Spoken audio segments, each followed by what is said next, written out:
जय जगन्नाथ। प्रिय भक्तों, जैसा कि आप जानते हैं, जगन्नाथ का आज चौथा दिन की यात्रा है। तो आइए श्रवण करते हैं चौथे दिन की यात्रा का रहस्य। प्रिय भक्तों, हमारी हर भक्ति वीडियो आप तक पहुंचे, इसके लिए वीडियो को लाइक सब्सक्राइब नहीं किया है तो लाइक सब्सक्राइब करें और बेल आइकन को जरूर दबाएं ताकि हमारी हर भक्ति वीडियो आप तक पहुंच सके। प्रिय भक्तों, जगन्नाथ रथ यात्रा की यह चतुर्थ दिन है। चतुर्थ दिन की लीला कोई साधारण नहीं होती। पहले दिन जब भगवान श्री कृष्ण जगन्नाथ, बलभद्र और सुभद्रा जी को रथों पर बिठाकर गुड़ीचा मंदिर की ओर ले जाया जाता है, तो चौथे दिन एक गूढ़ रहस्य प्रकट होता है। 3 दिनों से भगवान अपने भक्तों से दूर हैं। भक्त तड़प रहे हैं, जगन्नाथ विरह में है, संसार प्रतीक्षा में है और चौथे दिन होती है प्रकट लीला, एक ऐसी लीला जिसे बहुत कम लोग जानते हैं। प्रिय भक्तों, 4 दिन हो गए थे भगवान को गुड़ीचा मंदिर गए हुए। भक्तगण, सेवक, गायक, रथकार सब प्रतीक्षा में थे। लेकिन चौथे दिन रात को एक गरीब स्त्री विद्या, जो गुड़ीचा मंदिर के पास फूल बेचती थी, उसे एक स्वप्न आया। स्वप्न में 3 अद्भुत प्रकाश पुंज और उसके सम्मुख प्रकट हुए और बोले, हे विद्या, तू जानती है कि हम कहाँ हैं? विद्या डर गई। उसने पूछा, आप कौन हैं? उन्होंने कहा, हम वही हैं जिन्हें तू हर दिन मंदिर की सीढ़ियों पर फूल देकर चली जाती है। मैं हूँ जगन्नाथ, मेरे साथ है बलभद्र और सुभद्रा। भगवान ने कहा, यह रथ यात्रा केवल चलन नहीं, यह आत्मा की यात्रा है। पहले दिन शरीर से पृथक हुए, दूसरे दिन मन शांत हुआ, तीसरे दिन अहंकार का नाश हुआ और चौथे दिन आत्मा साक्षात ब्रह्म के सामने खड़ी होती है।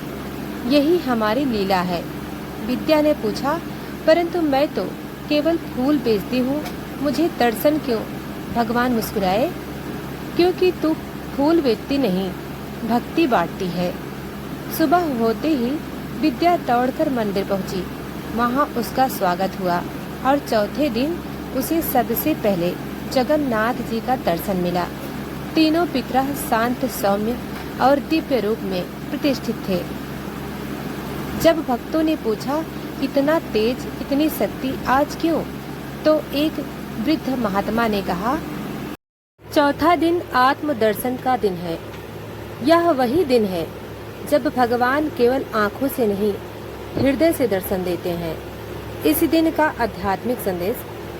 रथ यात्रा का चौथा दिन हमें यह सिखाता है, सच्ची भक्ति में ना तो दरिद्रता बाधा है, ना ही अनपढ़।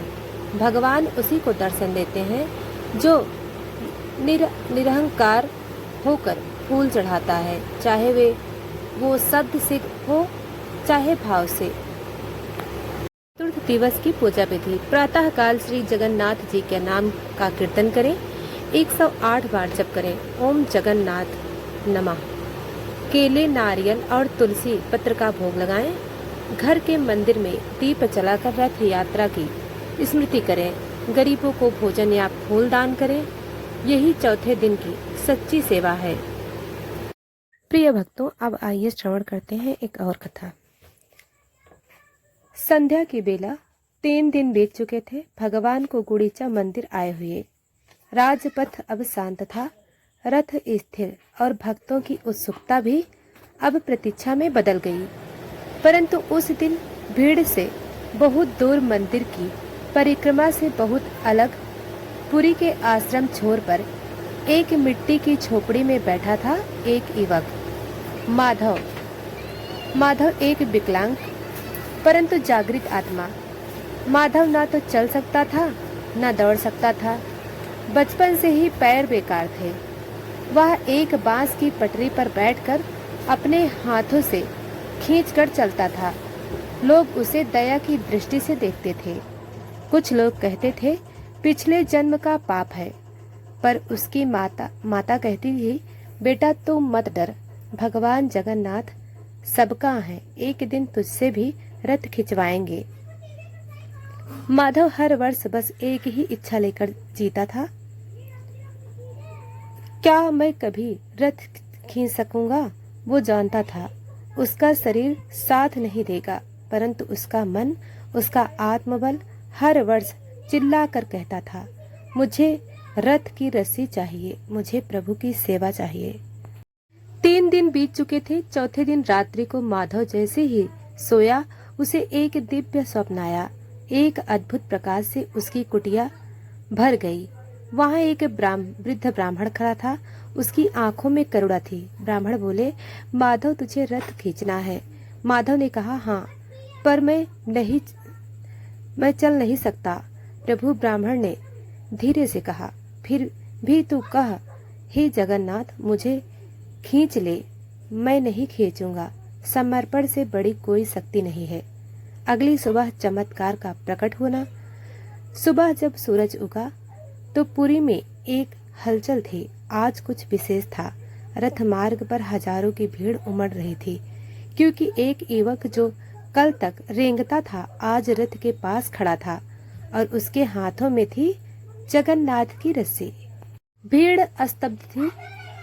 भीड़ की स्तब्धता राजा का आदेश। राजा ने रथ रुकवाया। पुजारी आगे बढ़े। राजा ने पूछा, तू कौन है जो बिना चल सके रथ तक पहुंच गया। माधव ने हाथ जोड़कर कहा, मैं नहीं आया, प्रभु खुद मुझे लाए हैं। मैंने कहा, हे माधव मुझे खींचो, और वे खींच लाए। प्रिय भक्तों, राजा की घोषणा। गजपति महाराज ने वही घोषणा की, आज से हर वर्ष चौथे दिन विकलांगों को रथ खींचने का प्रथम अधिकार होगा, क्योंकि सबसे पहले ईश्वर उसी को खींचते हैं जो खुद चल नहीं सकता पर आत्मा से दौड़ता है। माधव की माँ का दृश्य। माधव की माँ भीड़ में थी। उसके आंसू थम नहीं रहे थे। उसने कहा, हे जगन्नाथ, तू ही मेरा बेटा है, तू ही उसका पिता, जिसे सबने छोड़ा, तूने उसे गले लगाया। प्रिय भक्तों, शरीर की अपूर्णता आत्मा की पूर्णता में बाधा नहीं। ईश्वर को कर्म नहीं, भाव खींचता है। जब कोई तो अब आइए श्रवण करते हैं आषाढ़ महात्म्य कथा अध्याय 19। श्रोताओं, आज हम आषाढ़ मास के 19वें अध्याय की कथा प्रस्तुत कर रहे हैं, जो मनवांछित फल की प्राप्ति के लिए विख्यात है। इस दिन किए गए व्रत, दान एवं कथा श्रवण से इच्छाएं सिद्ध होती हैं। आइए जानते हैं यह पवित्र कथा और महान रहस्य। बहुत समय पहले की बात है। कुशवती प्रदेश में धर्मवीर नामक एक राजा राज्य करता था। वह न केवल न्याय प्रिय एवं धर्मात्मा था, बल्कि जन कल्याण के लिए प्रसिद्ध भी था। फिर भी उसकी एक असफल कामना थी। उसने पुत्र नहीं पाया था।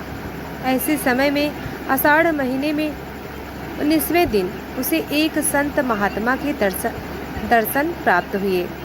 संत बोले, राजन राज, यदि आप आज शाम तक खिचड़ी का कटोरा, बूढ़े की धोती, हीरा मोती दामोदर, पंच भिक्षु आदि पंच दान करेंगे और आषाढ़ माह में व्रत करेंगे तो आपकी मनोकामना अवश्य सिद्ध होगी।